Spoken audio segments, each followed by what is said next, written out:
write the partial fraction decomposition for this rational function. So as usual, the first thing we want to do is try to factor its denominator as much as possible. So I'm going to pull out the greatest common factor, which is x. So this denominator then would be x times x squared plus 4. Now, I would usually try to factor this further since this is quadratic. However, this is a sum of two squares, so I know that this cannot be factored further, at least not using the real number system. So if it was x squared minus 4, we could factor it, right, into x minus 2 times x plus 2, but this will not factor in the real number system. So this is what we call an irreducible quadratic factor. So since we can't break it down any further, then here's where we split it up into partial fractions. So we have one linear factor and one quadratic factor. So we're going to have a partial fraction with the denominator of x and a partial fraction with the denominator of x squared plus 4.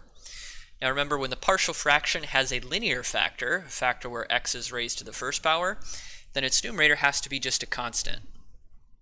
So put a letter a there, and then we'll have to figure out what that constant a stands for. And now if the denominator is a quadratic factor, if the x is raised to the second power, then the numerator has to be a linear function, like mx plus b. So I'm going to put bx plus c. So a linear function can have a term where x is raised to the first power, and then it can also have a constant term as well. All right, so that's the form this is going to take. So now we need to solve for a, b, and c. So I'm going to multiply both sides by the least common denominator, which is x and x squared plus 4. Do that to both sides. So on this side, it would just cancel the entire denominator. We get negative 11x squared minus 5x minus 28 equals, on this side we have to distribute. So if I multiply a over x times these two factors, the x's will cancel, but we'll be left with a times x squared plus 4. And then if we distribute here, if I do x squared plus 4 times this, the x squared plus 4's will cancel, but we'll be left with bx plus c times x. Okay? Now if you've seen me do other examples of partial fractions, you know that one technique I like to always try to do first is to see if I can plug in a number for x that would cancel out all but one of these coefficients, a, b, or c. So for example, in this case here, I could plug in, so let's just do this kind of on the side over here. So let's plug in x equals 0. So if I plug in x equals 0 on both sides, on the left side, these two terms would cancel and I would get negative 28.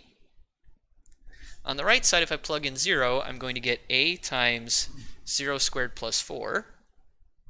So just a times 4.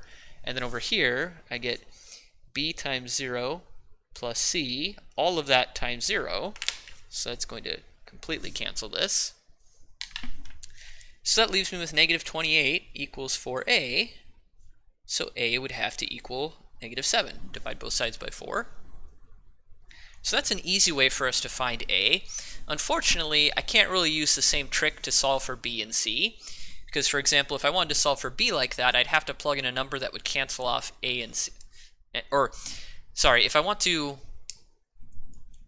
So we could plug this back in for a now. The problem is, if I want to find b or c using this trick, I'd have to plug in a number that would cancel either just b but not c, or cancel c but not b. The problem is, the only number that I can plug in that will cancel b is 0 here. But if I plug in 0 for x, that would also cancel the c as well, because this x gets distributed to the c. So we can't use the same method to find b and c. So what I'm going to do instead is I'm going to distribute the a and the b and the c here. Or sorry, I'm going to distribute the a and distribute the x is what I meant. So I'm going to simplify this side of the equation. So we get negative 11x squared minus 5x minus 28 equals ax squared plus 4a. And if I want to, now that I know what a is, I can plug this in here. I could plug negative 7 in instead.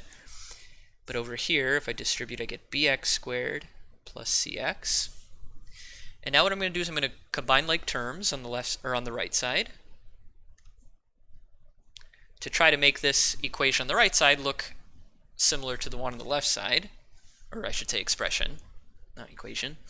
So we have two terms with x squared, so if I add those, a plus b x squared. We have one term with x, so it's plus c times x, and then we have one constant term, 4a. Right? So remember, if two polynomials are equal to each other, then their coefficients have to be equal.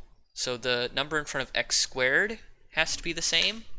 So a plus b has to equal negative 11. The coefficients of x to the first power, negative 5, and c have to be the same. So c has to equal negative 5. And then the constants have to be the same.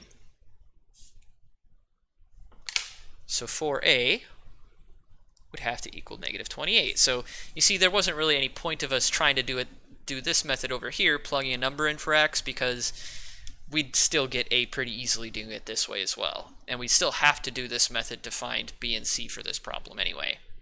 Okay, so this would still tell me that a equals negative 28 over 4, which is negative 7. Plug that back in up here, and we would get negative 7 plus b equals negative 11. So b would equal negative 4. So we have our three coefficients. So our partial fractions then would be a, which is negative 7 over x, plus bx plus c, so plus negative 4x minus 5 over x squared plus 4.